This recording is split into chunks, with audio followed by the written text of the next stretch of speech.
Salut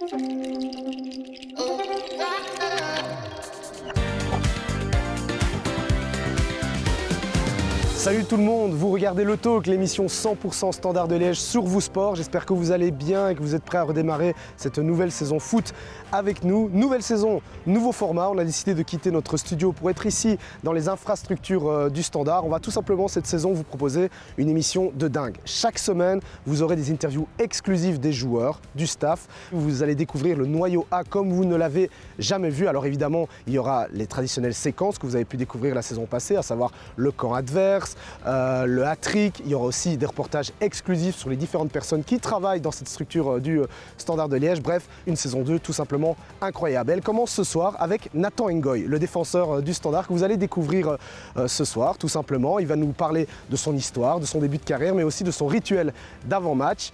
Et pour ne pas foirer mon introduction comme je l'ai fait la saison passée, restez bien non pas derrière mais devant votre écran parce que la saison 2 de Standard Le Talk commence maintenant avec le hat-trick, les 3 points importants du point de vue de la presse avec notre confrère Didier Schins de Sudinfo.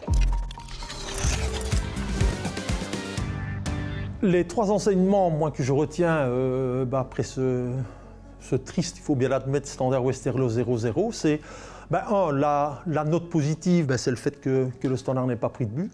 C'était pas encore arrivé cette saison après 8 matchs de championnat. Et même la saison dernière, en comptant la saison dernière, on doit remonter à la première journée des playoffs 2, le 0-0 au Cercle de Bruges, pour trouver trace d'un match où le Standard a conservé le 0 derrière, comme on dit. Donc ça faisait 12 matchs d'affilée. Voilà, donc la note positive, c'est ça, en sachant que le jeu défensif du Standard, globalement, est bon. Voilà, ils ont reçu 7 buts en 8 sorties. Ils sont dans les bons élèves quand même de la division AA. Il n'y a que l'Antwerp avec 4 buts encaissés et Genk avec 5 qui font mieux. Donc globalement, à ce niveau-là, il n'y a rien à retirer. Le deuxième enseignement, le deuxième point peut-être à relever, c'est justement à l'inverse le chiffre 6 qui correspond au nombre de buts marqués depuis le début de la saison. 6 en 8 matchs, tout simplement c'est le pire bilan en 48 ans. J'ai fait mes recherches, j'ai essayé de voir dans les archives. C'était plus arrivé depuis 1975-76, même si avec 6 buts, il y avait eu aussi Sapinto, il y a quelques années, avait commencé aussi par un bilan de 6 buts inscrits en 8 matchs. Mais voilà, c'est clairement là que le problème actuel se manifeste. C'est dans les connexions offensives pour être présent en zone de finition, où là vraiment il y a trop peu de choses, il y a trop peu de tirs cadrés, il y a trop peu de présence, c'est là vraiment que le bas blesse. Et alors le troisième point, c'est le match qui se profile quand même à l'horizon samedi à OHL, à Louvain. Un match toujours difficile, en plus face à une équipe de Louvain qui vient de gagner à Malines. Pour le Standard, ce sera un match tout simplement crucial avant un calendrier qui va vraiment être infernal, puisque le Standard, juste avant la deuxième trêve internationale de la saison, va recevoir le club de Bruges, va recevoir dans la foulée, juste après la trêve, Anderlecht, et puis va se déplacer à Gand. Là, c'est des matchs de tout premier rang. Alors, Merveille Bocadi a eu beau dire après le match face à Westerlo que c'est peut-être dans ces matchs-là que le Standard peut, comme la saison dernière, oui, peut-être. Je rajouterai un point aussi sur les recrues qui sont arrivées dans la dernière ligne droite du mercato. Moi, je trouve autant ça avait été globalement prometteur et satisfaisant à Eupen, autant ici c'était un petit peu moins bon. Alors on va dire que peut-être que l'absence pour suspension d'Alzat a fait que, c'est pas l'absence d'un seul homme qui va expliquer le tout. Moi, je trouve que globalement, le Standard a manqué de beaucoup de choses, de vitesse, de pressing sur l'adversaire. L'adversaire lequel, la Lanterne Rouge, qui n'avait pris qu'un point jusque-là. Je ne comprends pas pourquoi le Standard ne l'a pas pressé dès le début, lui mettre la tête sous l'eau, alors que le Standard a été dominé dans le premier quart d'heure. C'est incroyable, mais vrai. Et les nouvelles et les recrues, il faudra le temps qu'elles trouvent leur rythme, toutes les 4. Djenepo, fatalement, était sur une voie de garage à Southampton. Hayden revient d'une blessure relativement grave, on sait bien, et donc il faut gérer ça aussi.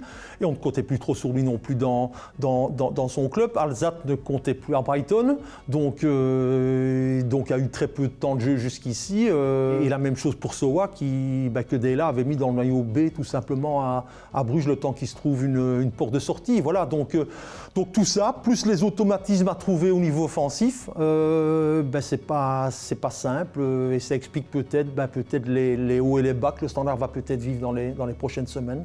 Depuis le début de saison, en tout cas, s'il y a, à mon avis, 2 joueurs à sortir un petit peu du lot, c'est Arnaud Bodard, qui est quand même à un niveau constant, voilà, qui est d'une belle régularité, qui sauve des bons ballons, il n'y a pas une erreur à mettre à son actif depuis le début de saison. Je trouve qu'il a un excellent niveau et a été récompensé par ses sélections en équipe nationale qui sont méritées. Il mérite d'être là effectivement pour son bon début de saison. Et puis il y a Nathan Ngoy, je trouve qu'il progresse à une belle vitesse. À une place, il faut bien admettre, qui n'est pas la sienne à gauche du trident défensif. C'est pas sa place de prédilection, hein. Il devrait jouer un peu plus à la place de Van Heusden à droite de Boccardi, mais voilà, les circonstances font que, et je trouve que le gamin il se débrouille vraiment bien. Il y a dans son jeu de l'impact, de l'envie, de la détermination, de l'agressivité, de la vitesse.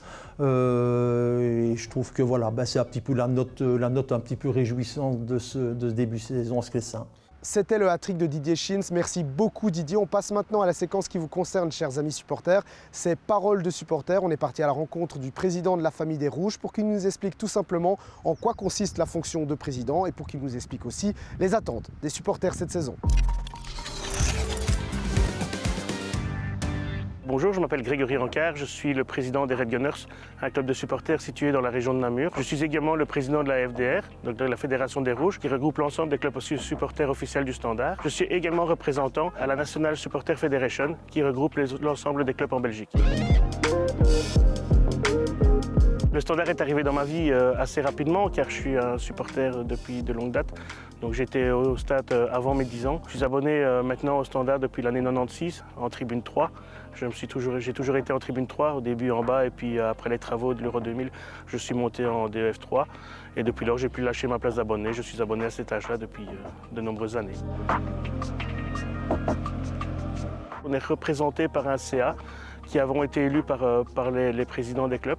Donc c'est l'organe qui est la relation entre les clubs de supporters et la direction du Standard de Liège et qui nous permet d'avoir des contacts assez réguliers avec la direction en cas de problème et en cas de questionnement, en bon et en mauvais moment. Mon rôle, déjà, la première chose, c'est d'essayer de fédérer l'ensemble des clubs de supporters en Belgique. Donc ça, c'est une grande chose. On a un CA on est assez fusionnel et qu'on s'entend assez bien sur les grosses questions par rapport à nos avenirs sportifs, à nos budgets et tout ça, qu'on essaie de négocier avec la direction pour bien sûr faire plaisir à nos supporters. Et la première chose, c'est toujours essayer de trouver un terrain d'entente entre tous les clubs de supporters qui, bien sûr, sont de mouvements différents. Il y a des supporters qui sont plus acharnés et des supporters qui sont plus calmes. Il faut toujours essayer de trouver un juste milieu par rapport à ça pour remettre entre guillemets, une synthèse à la direction et pour pouvoir faire le plein d'avis par rapport à la direction et pouvoir remonter les informations.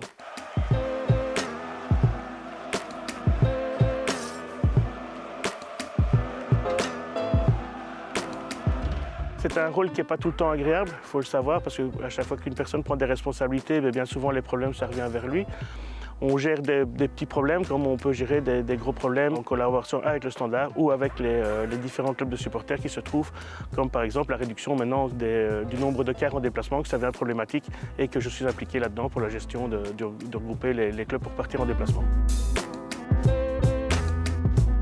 On avait des grosses attentes par rapport à la direction, ça veut dire qu'en début de saison, notre travail par rapport à cette saison-ci commence bien avant le début du championnat et directement après la fin de la saison. Car là, il y a les négociations par rapport au prix des abonnements et tout ça. Donc on a déjà fait un très gros travail avec le CA de la FDR en négociation pour essayer quand même de limiter la hausse, qu'on était bien conscient qu'il allait y avoir une hausse et on a essayé de la limiter à un maximum. Donc on a quand même eu des discussions assez animées avec la direction. On a pensé effectivement que 777 allait investir beaucoup plus et pouvoir nous ramener assez rapidement au rang où le Standard doit se trouver. Malheureusement, on s'est rendu compte qu'au fur et à mesure des réunions avec la direction, le trou qui était derrière était un énorme fossé pour rester honnête. 777 a été transparent via M. Pierre Locke, qui est quand même, qu'on a souvent des contacts avec lui et qui est assez clair dans ces discussions et qui est très honnête par rapport à la situation des clubs, qui nous a expliqué au CA de la FDR avec des chiffres à l'appui que malheureusement, c'est pas à moi de les divulguer, mais c'est plus à la direction de divulguer. Il est certain que nos attentes au niveau sportif étaient autres au début du championnat, mais tout en sachant que la semaine avant la fin du Mercator, nous avions effectivement rencontré le directeur technique et M. Pierloc pour lui demander des comptes par rapport aux transferts, parce qu'on se rendait compte qu'on était nulle part et qu'on voulait être rassuré sur les transferts qui allaient arriver.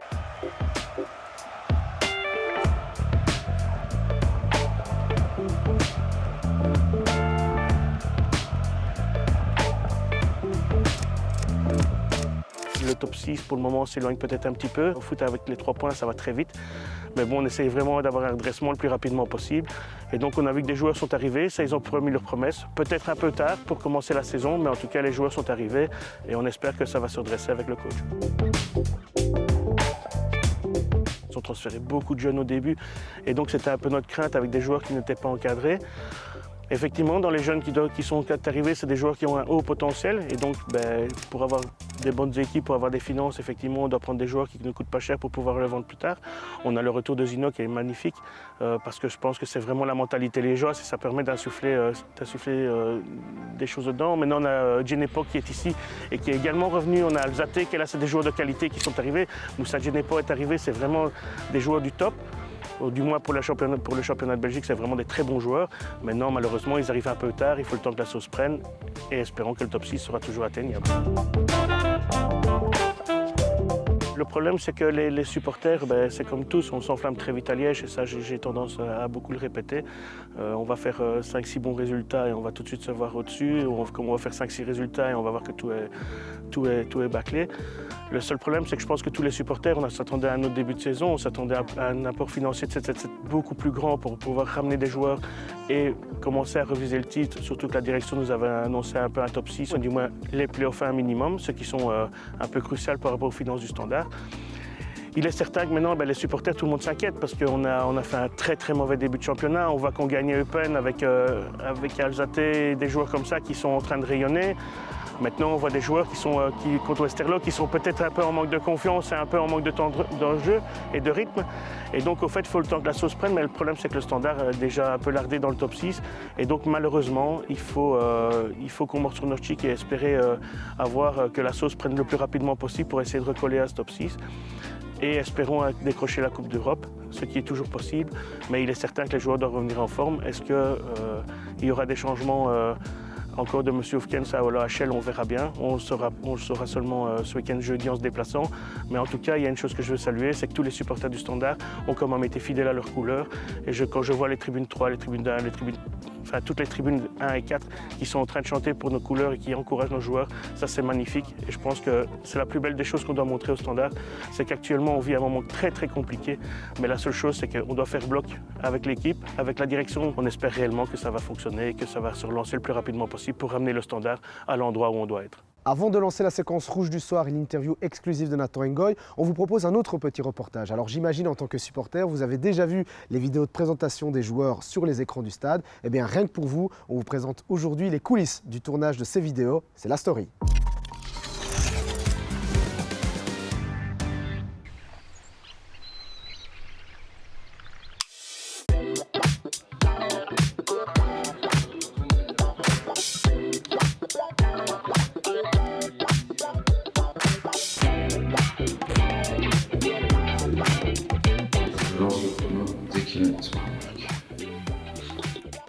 Ok. Alors ici, simplement, on est dans un vestiaire où on a installé un fond vert avec les lampes nécessaires. On a des lampes sur le fond vert et des lampes qui sont uniquement pour le joueur. On attend une trentaine de joueurs et le but, c'est vraiment de séparer chaque séquence avec le in, le out, les célébrations et les cartons. Et après, tout ça est retravaillé de manière à changer le fond, à ajouter des effets pour obtenir le résultat que vous voyez sur les écrans. Vous allez commencer comme ça, venir bien sur la gauche, regardez, tenir 5 secondes la pause, et puis vous repartez en avant. Puis la deuxième, tu fais, tu viens ici, tu me diras après. Ok, ça. Là, tu vas démarrer, tu fais un pas en arrière. Nickel. Ça te va? C'est toi qui me dis.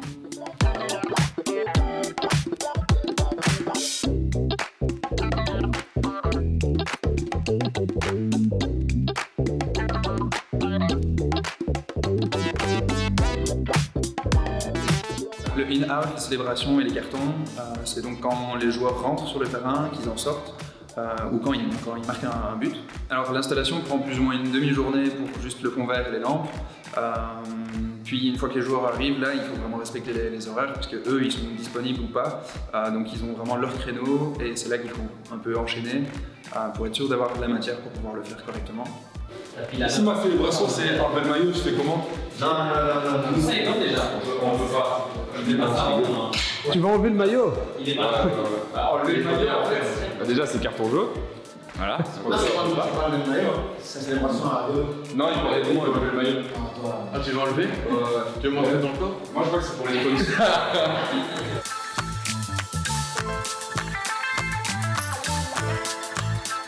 Maintenant j'ai l'habitude, mieux qu'au début déjà. Je suis joueur professionnel donc ça demande beaucoup d'être devant les caméras, donc ouais je me suis très bien habitué. Après moi j'essaie vraiment de rester moi-même, authentique toujours. Et ouais non, pour moi c'est tout à fait normal et ouais je reste moi-même. Je n'essaie pas de me prendre pour quelqu'un d'autre ou de me prendre la tête, je reste moi-même. Moi je faisais cette célébration-là. C'est la célébration du mental, il faut vraiment rester fort et après chaque épreuve, il y a une réussite qui va suivre après, mais c'est vraiment de rester patient et la réussite va suivre.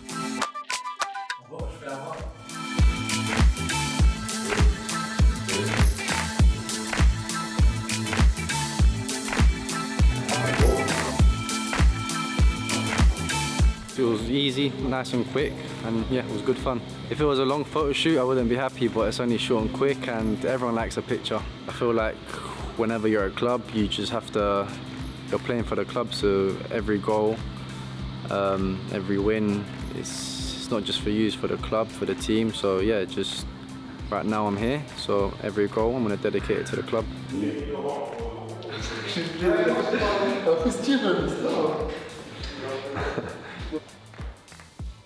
Ça va, c'est bon pour vous?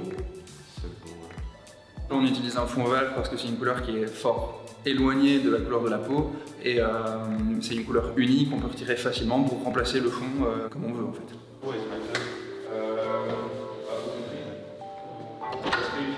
Ciao aussi. Ciao. Vous regardez Standard Le Talk saison 2, alors ici on est sur l'un des principaux terrains du centre d'entraînement, ce qui m'amène à vous annoncer la séquence que vous attendiez tous, chers téléspectateurs. C'est l'interview exclusive de Nathan Ngoy, le défenseur, qui se livre rien que pour nous, c'est notre rouge du soir.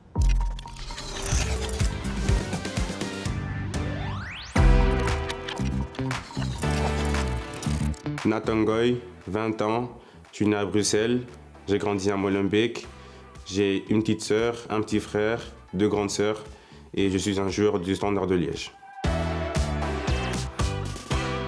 En fait, j'avais un grand voisin qui s'appelait Philippe et il était beaucoup avec moi, il me prenait toujours sous son aile et tout.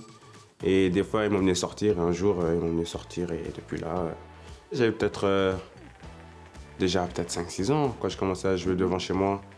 Il y avait une grande place à Molenbeek. C'est là où c'est venu l'envie de jouer au football, rester dehors avec des potes. Je me suis fait des potes, commencé à jouer. C'est des souvenirs et quand j'y pense, je me dis que ça vient de loin quand même. Donc ouais, ça me rend un peu nostalgique, mais c'est bien. Par contre, ça, je m'en souviens plus trop bien, mais mon papa il m'a dit que ça vient plutôt de mon grand cousin, que j'étais parti voir un de ses matchs et apparemment, je le saoulais en disant « Ouais, papa, moi aussi j'ai envie de commencer le foot et tout ». Du coup, là, il m'a emmené faire un test au FC Bruxelles à l'époque, dans CRVDM. Apparemment, il avait entendu qu'il y avait des sélections, je sais pas quoi, des tests qu'on pouvait faire. Il y avait beaucoup de joueurs. Puis j'ai été retenu et puis ça s'est fait. Je suis resté 3 ans là-bas. Puis Anderlecht est venu me chercher à l'âge de 9 ans. Mon papa, il m'a dit que c'était après un match d'Anderlecht. Contre Anderlecht, pardon, apparemment on l'a appelé dans le bureau et tout. Apparemment il s'était intéressé. Au début mon papa il voulait pas, parce que voilà, Bruxelles c'était proche de la maison. Déjà que lui aussi il avait ses occupations. Au début il voulait pas trop, mais moi pour être honnête je voulais partir. Parce qu'au début quand on entend Anderlecht, voilà c'est Anderlecht, on est petit. Puis il y avait aussi mes grands cousins qui jouaient là-bas à l'époque, donc ils ont poussé mon papa aussi. Et puis voilà, j'ai été à l'âge de 9 ans et puis je suis resté 7 ans là-bas. À l'époque, moi j'étais un gars réservé, souvent stressé.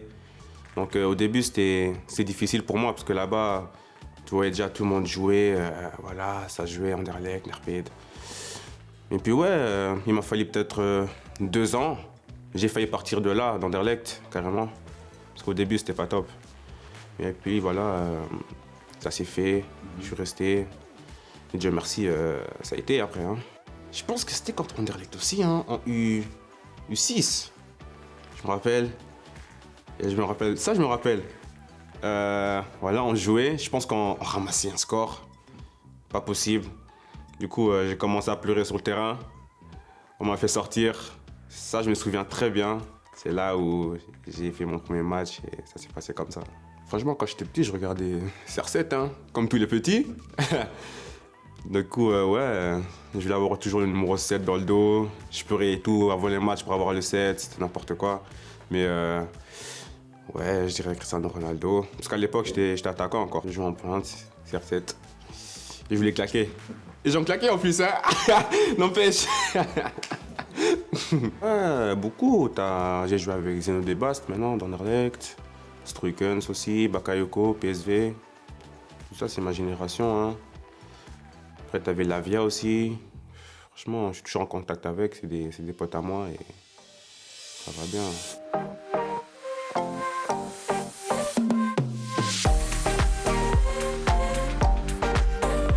Ouais. Mais moi, on regarde souvent de ma routine ici. En fait, j'arrive, je dépose mes affaires et je vais sur le terrain. Comme là, je joue à gauche en défense centrale, du coup, je reste dans le rectangle à gauche et j'essaye de m'imaginer un peu le match. Je regarde, je me concentre, je reste un peu quelques minutes, de voir comment je vais me placer, où je vais donner, comment je pourrais infiltrer avec le ballon. En fait, je m'imagine ça un peu dans ma tête. Puis je rentre, puis je reste assis, longtemps, j'écoute ma musique, j'essaie de me mettre dans ma bulle. Et puis voilà, quand je vois qu'il va rester un peu, 20 minutes, je vais faire mes soins, kiné, faire mes tapes, préactivation. Et puis je commence à me préparer. Mais Léo, notre préparateur physique, il est toujours un peu bouillant sur moi. Parce que je suis toujours un peu le dernier qui sort, toujours un peu en retard. Et voilà, big up Léo. C'est un peu un mixte. Il y en a qui essayent de se mettre dans sa bulle, concentré. Il y en a qui discutent.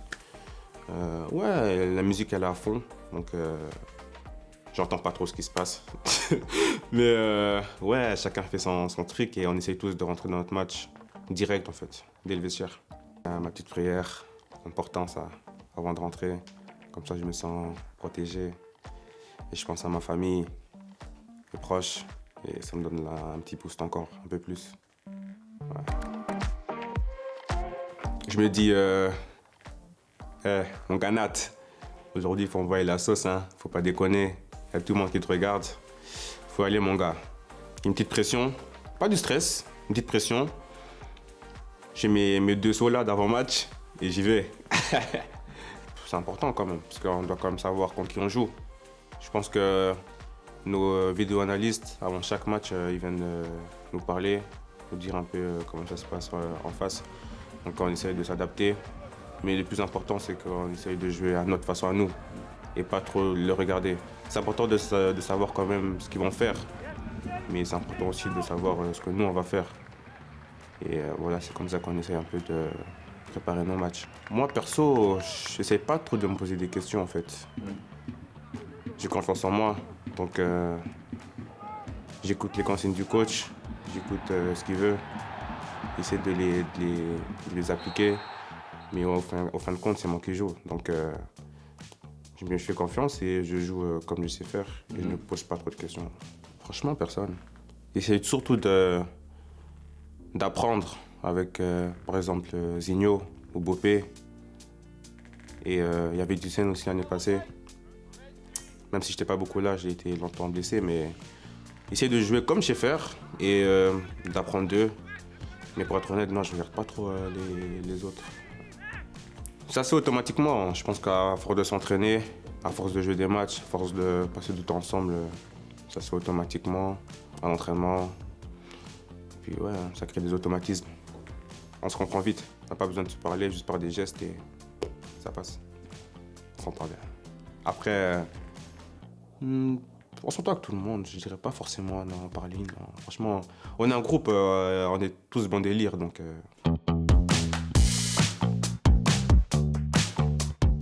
Franchement, ça allait vite, hein. C'était contre Ostende, le dernier match de la saison avec... Non, je pense Mbalé, il venait de venir, c'était le dernier match contre Ostende, soit. Mais ouais, je me suis dit, Nat, te pose pas trop de questions et vas-y, kiffe en fait. Kiffe.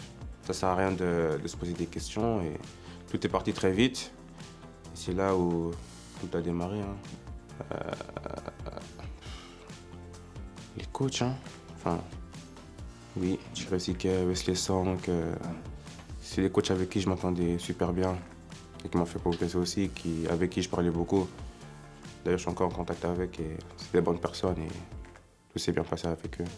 Franchement, c'était top. Bien sûr. Après, je sais que je sors d'une longue saison, donc moi, ma priorité, c'est d'abord beaucoup jouer ici. Et après, pourquoi pas plus tard. C'est dans un coin de ma tête, mais je me prends pas trop la tête avec ça. Ouais.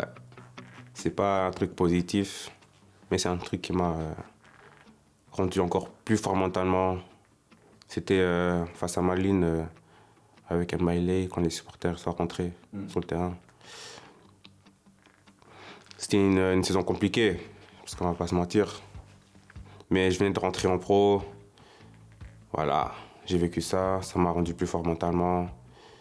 Et après, j'ai essayé de regarder vers l'avant et de rester positif malgré tout. Même si c'était pas facile. On essaye de rester zen, on essaye de voir ce qui n'a pas été, on essaye de corriger. Le coach, il est un avis extérieur, donc il va nous dire ce qui n'a pas été. Et puis on essaie de faire mieux en deuxième mi-temps, mais on ne se décourage pas du tout. Depuis le début de saison, on ne s'est encore jamais découragé. Ça gueule quand même, hein. Ça dépend, ça gueule quand même, mais ça ne dépasse pas les limites. Ça reste positif malgré tout. C'est pour un peu nous booster encore, tu vois, pour dire qu'on doit faire mieux. Ouais, il y a des forts caractères quand même, ouais, pour être honnête. Je me dis que je suis mort, que j'ai tout donné.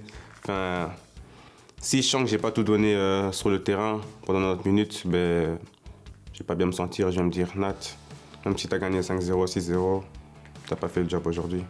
Quand je sens que je suis pas assez fatigué après le match, je me sens bizarre. Ouais, c'est... Ça dépend. Quand on perd, ben, c'est... Putain, qu'est-ce... Désolé, hein, des propos. Putain, qu'est-ce qui s'est passé? On a déconné, les gars. Quand on perd, je pense que c'est surtout la frustration qui ressort. On n'a pas un avis objectif. On est frustré d'avoir perdu. Après 2-3 jours, quand on revient à l'académie, ben, on regarde les images et là, on peut parler objectivement et dire ce qui n'a pas été. Je pense que tout le monde se fait son feedback soi-même. Tout le monde sait s'il a bien joué ou pas. On est des professionnels et tout le monde le sait au fond de soi, de toute façon. Ouais. Quand on gagne, c'est la fête. Comment c'est faire? Moi, souvent, non. Je mets ma musique, je rentre chez moi. C'est le lendemain que je vais analyser mon match ou je vais regarder mon match. Moi, quand je rentre chez moi, j'essaie juste de me reposer et de faire ma récupération parce que ça aussi, c'est important. J'ai appris quand j'étais blessé, donc il ne faut pas que je répète les mêmes erreurs. J'ai mon kit, j'ai mon bas, j'ai mes bains froids que je fais à la maison, j'ai mes routines. Et puis le lendemain, je fais mon massage chez les kinés. Moi, je suis quelqu'un qui se met pas de limite. Je veux toujours plus. Essayer de tout gagner des trophées. Je pense que c'est mon plus grand rêve dans le foot. Gagner tout ce que je peux gagner en vrai. Et comme j'ai dit, pour l'instant, mon but c'est de faire le plus de matchs possible ici. Parce que j'ai une revanche à prendre par rapport à l'année passée. Ouais. Moi, je me suis dit, en tout cas, j'ai pas le choix de toute façon. Si j'ai envie de revenir à ma meilleure forme, il va falloir travailler plus que les autres encore. Rester plus que les autres, faire plus que les autres. Donc, j'avais pas le choix. Je me suis dit, bon, je vais seulement bosser et je vais tout donner. Hein. Ouais. Quand je voyais les autres joueurs, je me disais, purée, moi aussi j'ai envie d'être là, moi aussi j'ai envie de jouer. Donc, j'avais faim. Enfin, j'ai faim, j'ai toujours faim. J'avais la dalle, donc j'ai essayé de revenir au plus vite, mais mes kinés m'ont pas laissé. La boxe. J'aurais aimé faire la boxe, je kiffe la boxe. MMA aussi. Moi, je sais pas, hein. Moi, je sais pas, mais j'aime bien regarder. Non, moi, je regarde pas en live parce que ça se produit tard, ces trucs-là. Donc, je regarde les rediffusions ou sur YouTube.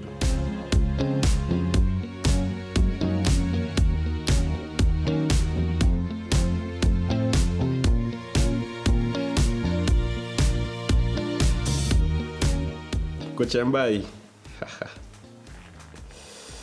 Ben, c'est le coach qui m'a lancé. Hein. Ouais, il m'a fait confiance et je lui dois. D'ailleurs, je suis toujours en contact avec lui et c'est vraiment une bonne personne. Je ne l'oublierai jamais. Hein. C'est comme ça, c'est le coach qui me met dans le bain. Coach.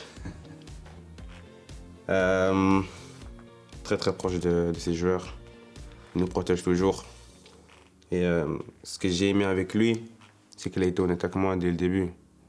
Il m'a dit, Nat, Tazinho et Bopé devant toi. Tu vas commencer sur le banc. J'ai dit, ok, je continue à travailler et si ma chance elle arrive, ben, je vais tout donner. Au final, il est passé à 3 derrière. Il me fait confiance à gauche, donc c'est bien pour moi et j'essaie de lui rendre aussi sur le terrain. Le foot, c'est comme ça, c'est la concurrence.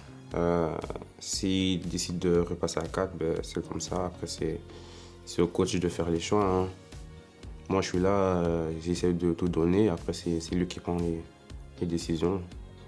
Et voilà, c'est le boss. C'est Bruxelles, ça? Ouais. BX. Ah, c'est là où j'ai grandi. C'est la ville que je connais le mieux. Après, c'est vrai qu'il y a, je sors pas beaucoup, mais je commence à connaître des petits coins quand même. Et voilà, Bruxelles, c'est beaucoup de souvenirs. C'est la rue, la strate. Ouais, voilà, quoi, c'est là où j'ai grandi. Hein. Ah, cette situation qui fait polémique depuis. Je me dis, merde, je mets mon équipe dans la merde. Voilà, tu dis, tu sors et t'espères qu'ils vont faire le job sans toi. Hein. Mais franchement, cette sensation d'abandonner ton équipe, ça fait un truc. Voilà. Alan, Delphi, ben, j'ai commencé avec lui. Hein. Après, il est parti faire son truc hibernian. Hein. Ouais, ça reste mon gars, c'est un bon gars. On était deux, on s'est épaulés. On est restés soudés. Et heureusement qu'il était là, où moi je me sentais pas trop seul. On accueille bien les jeunes. Ils m'ont très bien accueilli aussi à l'époque. Donc t'avais Ducène, t'avais Sam, Bastien, t'avais Tonton, Collins. Ils nous ont très bien accueillis.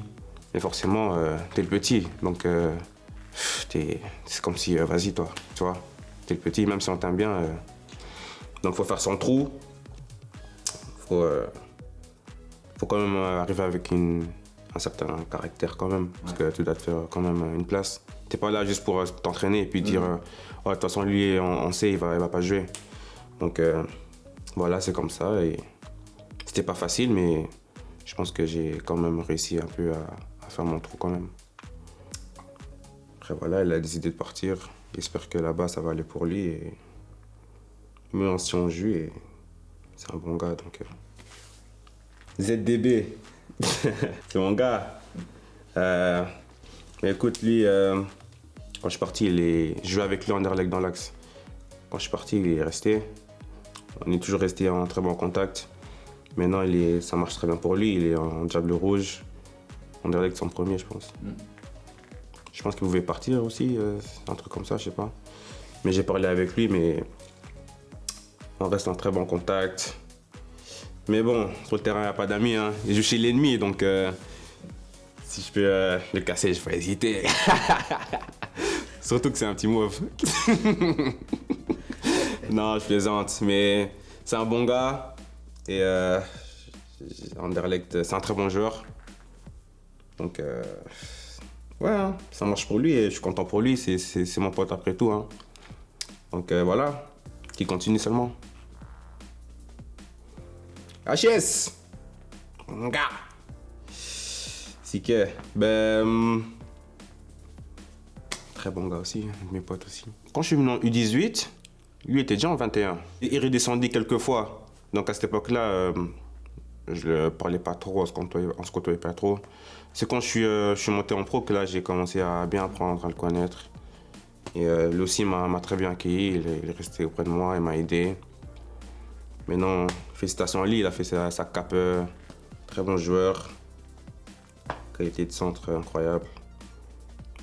Bosseur, donc il a tout pour lui et j'espère qu'il va réussir. Et donc voilà, à Cercle, ça va aussi bien pour lui. Donc, mais il m'a fait mal quand même quand on a joué contre lui à mon genou là. Hugo, vas-y toi.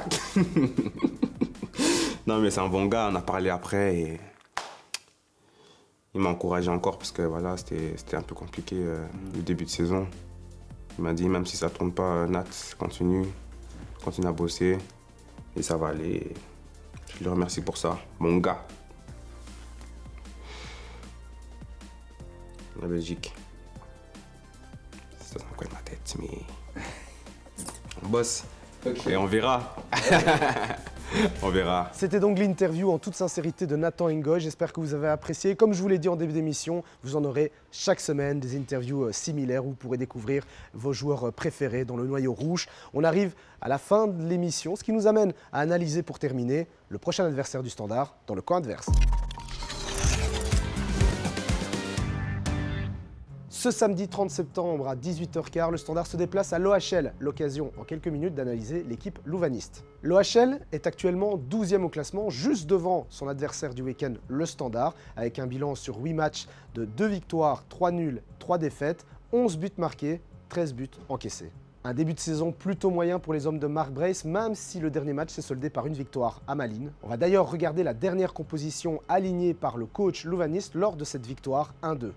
Mark Brace a opté pour un système 3-4-2-1 et ce qui caractérise l'équipe de l'OHL, c'est son agressivité. C'est une équipe qui prend énormément de cartons. Quand on regarde depuis le début de la saison, ils en sont à 22 cartons jaunes pour 1 carton rouge, ce qui est tout simplement énorme. En ce qui concerne le jeu, c'est une équipe qui aime jouer sur les côtés. Quand on regarde les statistiques, 39% du temps, ils jouent sur le côté droit et le côté gauche, avec un peu plus de 20% en ce qui concerne le milieu. C'est une équipe qui aime aussi tirer de loin. Moins de 30% de leur jeu se situe dans la surface de réparation. Donc ils aiment tirer de loin, mais ils aiment aussi tirer. En moyenne, c'est 14,3 tirs par match. En ce qui concerne le joueur à surveiller, de mon point de vue, attention à l'arrière droit de 19 ans, Richie Sagrado, international espoir belge, qui est tout simplement l'un des meilleurs buteurs de l'équipe, mais aussi l'un des meilleurs passeurs. Bon, vous allez me dire, 2 buts en 8 matchs, c'est pas fameux, mais vous allez comprendre que c'est un lien avec le point suivant. Sur les 2 buts, il y a un but de la tête et un but en contre-attaque. Pourquoi je vous parle de ça? Parce que c'est intéressant, ça fait partie des forces notamment de l'équipe de l'OHL.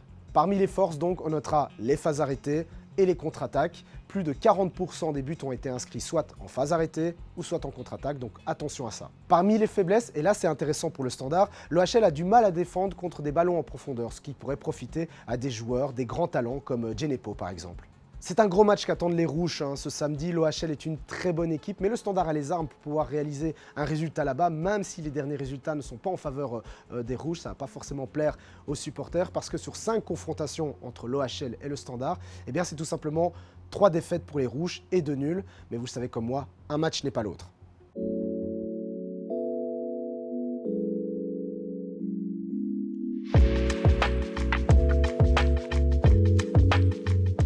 Le Standard n'a plus le droit à l'erreur aujourd'hui.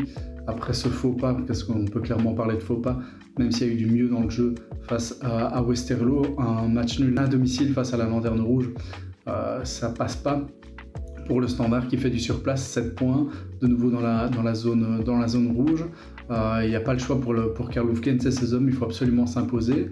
Donc OHL, lui de son côté, après un début de saison un petit peu compliqué où il a fallu attendre la 6e journée pour voir la première victoire, mais on comptabilise tout de même 9 points sur 18. Mark Brace a été un petit peu remis en question, mais voilà, il a repris du poil de la bête. Son équipe aussi, qui n'a perdu qu'un seul match à domicile, c'était face au RWDM, qui a tenu tête aussi à des équipes comme l'Antwerp, comme Gand, qui sort d'une belle victoire à Malines. Donc ce sera tout sauf simple pour les Liégeois d'aller s'imposer à Dendreef, où historiquement, c'est toujours très très compliqué pour le Standard qui sort de 3 défaites sur ces 3 derniers déplacements en Pro League à Dendreef. Il faut remonter à 2016 pour voir la dernière victoire des Liégeois, c'était 0-2 en janvier.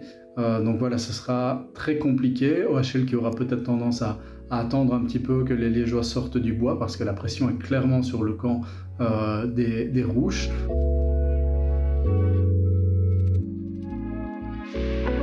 OHL, c'est une équipe un peu imprévisible qui est capable du meilleur comme du pire, comme par exemple sa défaite 5-1 face à l'Union ou la défaite face au RWDM, et du meilleur avec des matchs aboutis contre le champion en titre face à Gand récemment. Et alors cette belle victoire du côté de Malines. Il y a des très bons joueurs de ballon aussi, on pense forcément à Torsteinsson qui est toujours très intéressant face au Standard, très motivé. L'année passée on se souvient, hein, il avait un petit peu allumé les supporters du Standard après ses buts. Mazis qui est passé par Serein, qui se font très bien dans ce collectif, et puis des joueurs d'expérience aussi, des routiniers.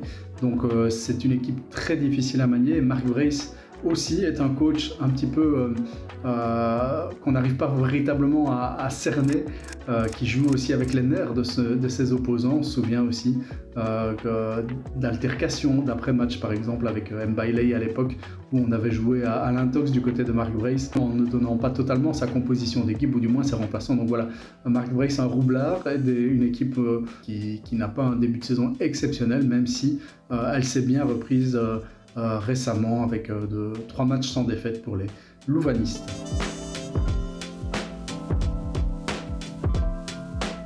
Clairement, le Standard, sur papier, a les armes pour s'imposer face à cette équipe.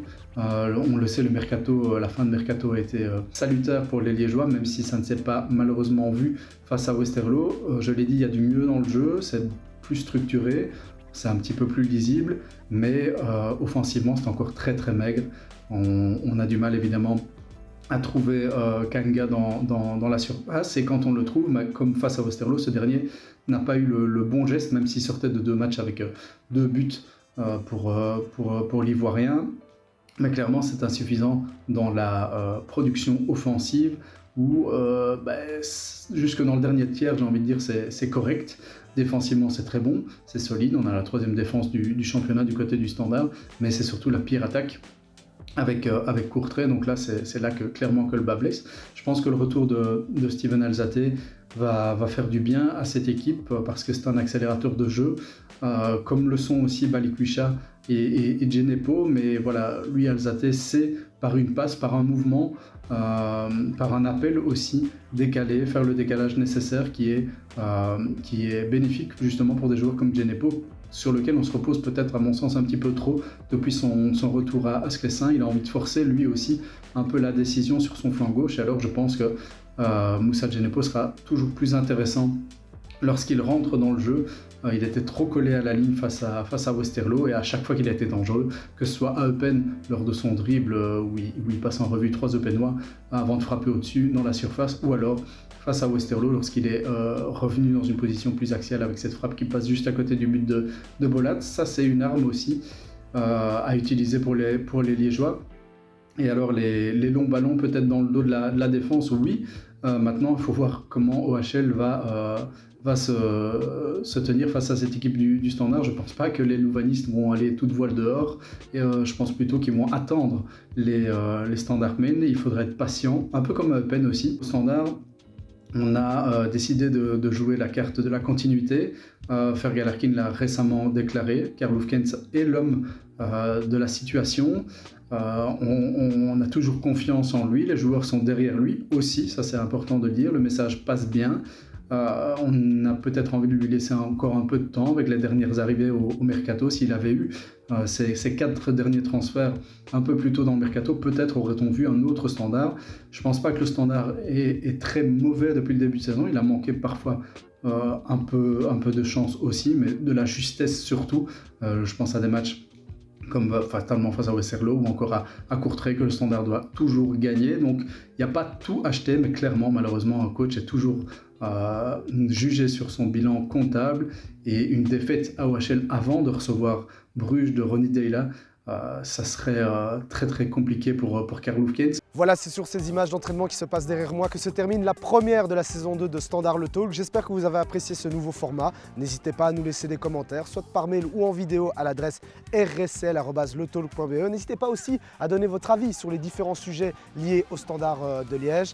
On se retrouve la semaine prochaine avec une nouvelle interview exclusive de l'un des chouchous de Sclessin, William Balikwisha. Ciao, ciao!